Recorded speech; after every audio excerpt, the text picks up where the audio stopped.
और मेरे जिगर के छल्लू, क्या हाल है। आज हम एक्सप्लेन करने वाले हैं ज़ोम 100 मूवी को, जो कि हाल ही में नेटफ्लिक्स पर रिलीज हुई थी। कहानी की शुरुआत होती है अकीरा नाम के बंदे से, जो कि ज़ॉम्बी से अपनी जान बचाकर भाग रहा था। लेकिन फिर भी उस बंदे के दिमाग में सिर्फ यही बात चल रही थी कि आज वो इन ज़ॉम्बीज़ की वजह से ऑफिस के लिए लेट ना हो जाए। अब इसके बाद कहानी शिफ्ट होती है 1 साल पीछे। आज अकीरा की जॉब का पहला दिन था। उसकी बहुत बड़ी कंपनी में जॉब लगी थी, जिसकी वजह से अकीरा बहुत खुश है। कंपनी में उसका बॉस और बाकी सब लोग बहुत अच्छे से उसका स्वागत करते हैं। यहाँ कोसुगी नाम का एक चीफ था, जिसके नीचे अकीरा को काम करना था। यहाँ अकीरा को साओरी नाम की लड़की भी मिलती है, जिसको अकीरा पहली ही नजर में पसंद करने लगता है। अकीरा को नया ऑफिस बहुत पसंद आता है और शाम को अकीरा के कोवर्कर्स उसे वेलकम पार्टी देते हैं, जहां अकीरा सबको बताता है कि वो कॉलेज टाइम में रग्बी खेला करता था, इसीलिए वो आज इतना फिट है। पार्टी खत्म होने के बाद अकीरा सबको गुड बाय बोलता है और घर के लिए निकलने ही वाला होता है। तभी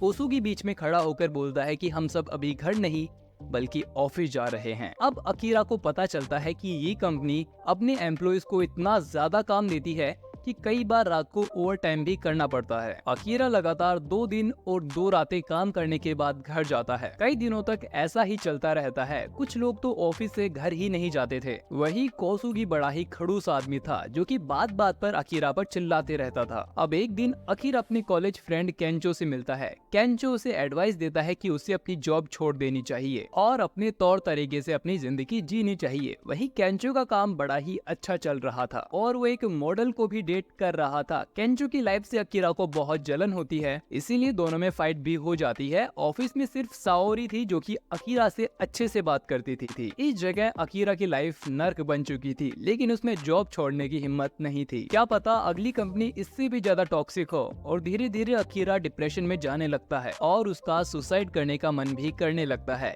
इसी बीच हम अकीरा के पीछे एक ज़ॉम्बी को देखते हैं, यानी रात में ही ज़ॉम्बी वायरस फैलना शुरू हो गया था। अब अकीरा सुबह सुबह उठकर अपने ऑफिस के लिए निकलता है, लेकिन नीचे उतरकर वो देखता है कि उसका पड़ोसी किसी इंसान को खा रहा था। फिर वो अकीरा पर भी हमला कर देता है। अकीरा भागता है तो उसके पीछे काफी सारे ज़ॉम्बीज और पड़ जाते हैं। अकीरा को कुछ समझ नहीं आता कि इतने सारे ज़ॉम्बीज कहां से आ गए, लेकिन उसके दिमाग में सिर्फ एक ही बात चल रही थी कि आज वो ऑफिस के लिए लेट ना हो जाए। अकीरा भागते हुए छत पर जाता है और एक बैरियर कूदकर अपनी जान बचा लेता है। इसी टाइम अकीरा के ऊपर से एक प्लेन गुजरता है, जिसमें आग लगी हुई थी। अकीरा फिर देखता है कि पूरे शहर में तबाही मची हुई है और लगभग सभी इंसान ज़ॉम्बीज बन चुके हैं, जिसका मतलब है कि अकीरा को आज काम पर नहीं जाना पड़ेगा। और ये सोचकर वो बहुत ज्यादा खुश हो जाता है और सोचने लगता है कि उसे अब क्या करना चाहिए, क्योंकि उसे याद भी नहीं कि लास्ट टाइम उसे छुट्टी कब मिली थी। तभी अकीरा को चिंता होती है साओरी की। वो उसे मैसेज करता है और मैसेज का रिप्लाई भी तुरंत ही मिल जाता है कि वो ठीक है, और वो उसे अपनी लोकेशन भी सेंड करती है। अकीरा अब छत से पाइप के सहारे नीचे उतर रहा होता है। तभी उसे वहाँ अपने 2 पड़ोसी दिखाई देते हैं, जो कि ज़ॉम्बी से छुपे हुए थे। अकीरा उन्हें बताता है कि वो बाहर घूमने जा रहा है और आते हुए उनके लिए कुछ खाने को भी ले आएगा।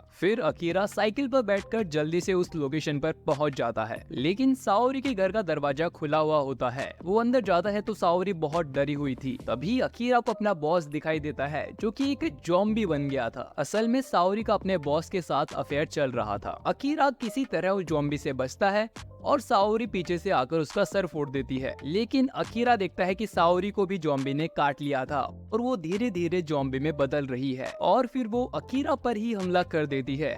अकीरा रोते हुए अपने प्यार का इजहार करता है और गेट बंद करके वहां से चला जाता है। अकीरा जब पाइप से ऊपर जा रहा होता है तो देखता है कि उनके पड़ोसियों का घर पूरा खून से सना हुआ है, यानी कि उस कपल को भी ज़ॉम्बीज ने नहीं छोड़ा था। फिर ऊपर आकर अकीरा डिसाइड करता है कि वो अपनी लाइफ अपनी तौर तरीके से जिएगा और उन सभी चीजों को करेगा जो कि वो हमेशा से करना चाहता था। वो फिर एक कॉपी निकालता है और उसमें 100 चीजों की बकेट लिस्ट बनाने लगता है, जो कि वो ज़ॉम्बी बनने से पहले करना चाहता है। अकीरा इन्वॉल्व करता है बाइक चलाना, बालों को कलर करना, एयर होस्टेस के साथ ड्रिंक करना और भी बहुत कुछ। अकीरा फिर अगली सुबह सबसे पहले अपना रूम साफ करके सुपरमार्केट में जाता है और वहाँ से ढेर सारी खाने की चीज ले लेता है और फिर सलून जाकर अपने बाल कलर कर लेता है, लेकिन उसे वो पसंद नहीं आते तो वो फिर से ब्लैक ही कर लेता है। इसके बाद अकीरा एक बिल्डिंग पर अपना पोर्ट्रेट भी बनाता है। फिर अकीरा एक फायर क्रैकर की शॉप में जाता है, जहाँ से वो बहुत सारे फायर क्रैकर ले लेता है, लेकिन वापस आते वक्त उसके पीछे कई सारे ज़ॉम्बीज पड़ जाते हैं। इसीलिए वो अपनी साइकिल छोड़कर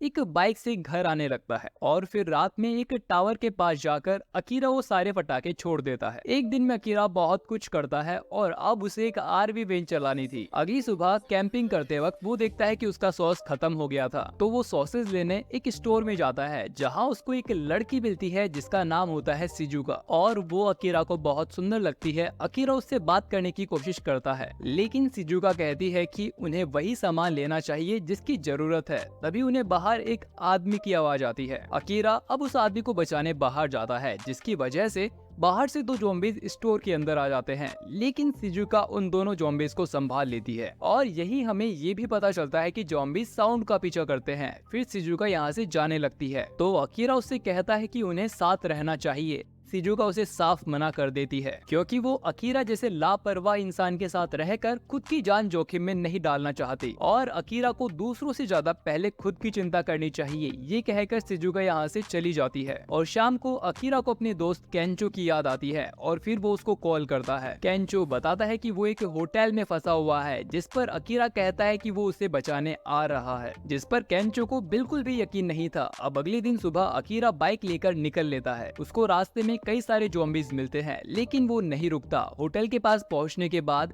वो एक ब्लूटूथ स्पीकर निकालता है और उसे ऑन करके अपने से कहीं दूर फेंक देता है। आवाज का पीछा करके सभी ज़ॉम्बीज उस ब्लूटूथ स्पीकर के पीछे चले जाते हैं। फिर अकीरा केंचो के पास पहुंच जाता है। वो सबसे पहले केंचो से माफी मांगता है क्योंकि अकीरा को केंचो की लाइफ से जलन हो गई थी और इसीलिए उनका झगड़ा भी हो गया था। केंचो भी अकीरा से कुछ कहना चाहता था लेकिन इसी बीच वहाँ ज़ॉम्बीज आ गए थे। फिर ये दोनों भागकर होटल की टेरेस पर चले जाते हैं जहाँ वो ज़ॉम्बीज को रोक देते हैं। फिर दोनों एक 5 स्टार होटल में जाकर पार्टी करते हैं। केंचो को अकीरा की वो बकेट लिस्ट भी मिलती है और वो उसका मजाक उड़ाता है क्योंकि इसमें अभी तक सिर्फ 12 ही चीज लिखी हुई थी। पर वो अकीरा को मोटिवेट करता है कि वो जो चाहे वो कर सकता है, उन्हें अब रोकने वाला कोई भी नहीं है। उसे सुनकर अकीरा एक और ऑप्शन ऐड करता है जिसमें लिखा हुआ था कि उसे सुपर हीरो बनना है जो कि लोगों की जान बचाए। अगले दिन केंचो देखता है कि ज़ॉम्बी वायरस पूरे टोक्यो में फैल चुका है तो उन्हें जल्द से जल्द टोक्यो से बाहर निकलना चाहिए। अकीरा कहता है कि पहले उन्हें मरीन एक्वेरियम जाना चाहिए जिसमें एक स्पेशल सूट है,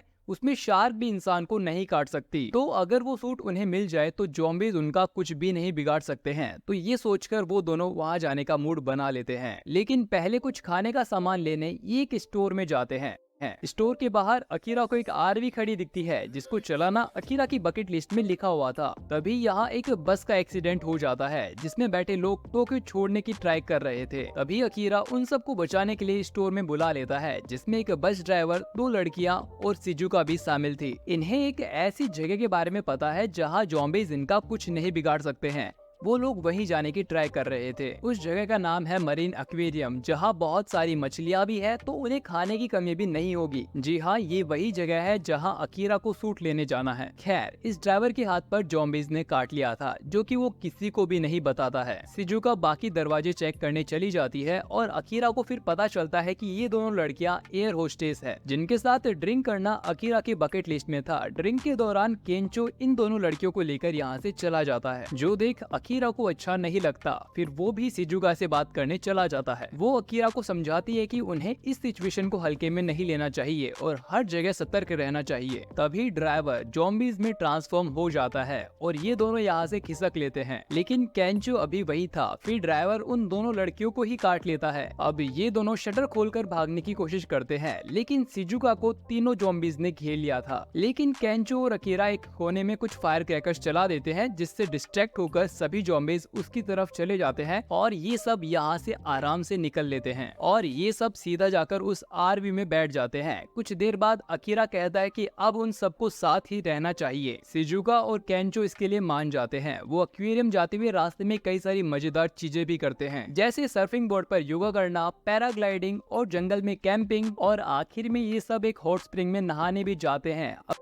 अब सिजुका का इन सब से अलग होने का मन नहीं कर रहा था। कुछ दिनों बाद ये सब एक्वेरियम में पहुंच जाते हैं लेकिन रास्ते में किसी ने कील बिछाई हुई थी जिससे इनकी आरवी का टायर फट जाता है और एक्सीडेंट की वजह से अकीरा बेहोश हो जाता है। जब उसे होश आता है तो उसके सामने उसका चीफ कोसुगी खड़ा था अकीरा को पहले लगता है कि ये सब उसका बहम है, लेकिन ऐसा नहीं था। कोसुगी पहले यहाँ कंपनी का एड शूट करने आया था, लेकिन ज़ॉम्बीज़ पेंडेमिक के कारण उसने अपना अड्डा यही बना लिया। कोसुगी ने इस जगह को भी अपना ऑफिस जैसा बना लिया था। असल में कोई भी यहाँ शेल्टर लेने आता, बदले में कोसुगी उससे बहुत काम कराता। अकीरा देखता है कि उसके पड़ोसी मरे नहीं थे, बल्कि यही आ गए थे। कोसुगी आगे बताता है कि उन्होंने ढेर सारे ज़ॉम्बीज़ को गेट पर बंद करके रखा है। ये उनके लिए सिक्योरिटी का काम करते हैं, ताकि बाहर का आदमी उनका खाना चुराने की ना सोचे। और अगर उन्हें बाहर से कुछ सामान चाहिए भी होता है तो उनका एक आदमी माइक्रोफोन से आवाज कर सभी ज़ॉम्बीज़ को एक साइड में बुला लेता है और सप्लाई ट्रक आराम से फिर आ जा सकते हैं। कोसुगी फिर अकीरा से कहता है कि वो उनके लिए फिर से काम करने लग जाए, वरना वो उसके दोस्तों को बाहर फेंक देगा, जहाँ उसके दोस्तों का ज़ॉम्बीज़ के हाथों मरना पक्का है। अब कोसुगी के दबाव में आकर फिर से अकीरा काम करने लग जाता है। केंचो को ये सब देखकर बिल्कुल भी अच्छा नहीं लगता,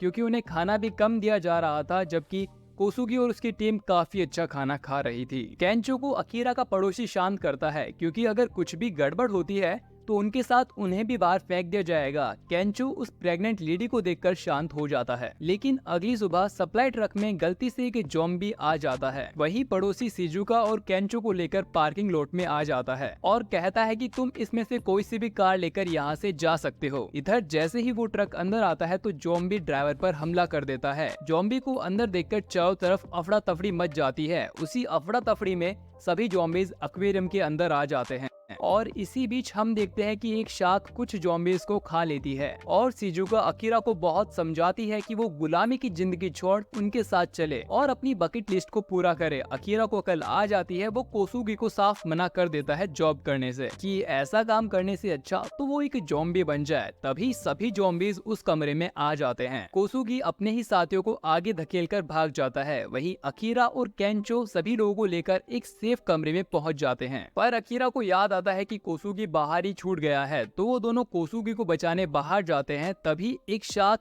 बाहर आ जाती है। असल में ये शार्क भी एक ज़ॉम्बी बन चुकी थी। पहले तो सभी को लगा था कि जमीन पर ये शार्क उनका कुछ नहीं बिगाड़ पाएगा, लेकिन फिर उसके अंदर से उन सभी इंसानों के पैर निकलते हैं जो कि उसने खाए थे और फिर वो शार्क चलना शुरू कर देती है। वहीं से सब लोग भागकर उसी कमरे में वापस आ जाते हैं, लेकिन कोसुगी फिर से बाहर रह गया था। अब अकीरा फिर से उसे बचाने बाहर जाता है। फिर ये सभी लोग मिलकर ज़ॉम्बी और शार्क से काफी देर फाइट करते हैं। फिर शिजुका 2 माइक ऑन करके पानी में फेंक देती है और फिर उसके पीछे सभी ज़ॉम्बीज़ पानी में कूदने लगते हैं, लेकिन वो शार्क अभी भी नहीं मरी थी। तो शिजुका एक प्लान बनाती है, अगर वो एक बैटरी को हाथ में रखकर शार्क की नाक पर पंच करे तो वो मर जाएगी, क्योंकि उसका वो एरिया सेंसिटिव होता है। कुछ देर की फाइट के बाद फाइनली अकीरा जाकर उस शार्क की नाक पर पंच कर देता है और करंट की वजह से वो शार्क मर जाती है। फिर सभी लोग वहाँ से जाने लगते हैं। अकीरा, केंचो एंड शिजुका भी सामान रखकर अपनी आरवी में वहाँ से निकल लेते हैं। रास्ते में लिस्ट पे केंचो भी अपना एक ड्रीम लिखता है कि वो एक कॉमेडियन बनना चाहता है और शिजुका भी लिखती है कि वो एक डॉक्टर बनना चाहती है। और इसी तरह ये सब एक नए सफर पर निकल जाते हैं और ये फिल्म यहीं पर खत्म होती है। तो अब मैं मिलता हूँ आपसे एक नई वीडियो के साथ। आपका वीडियो देखने के लिए शुक्रिया।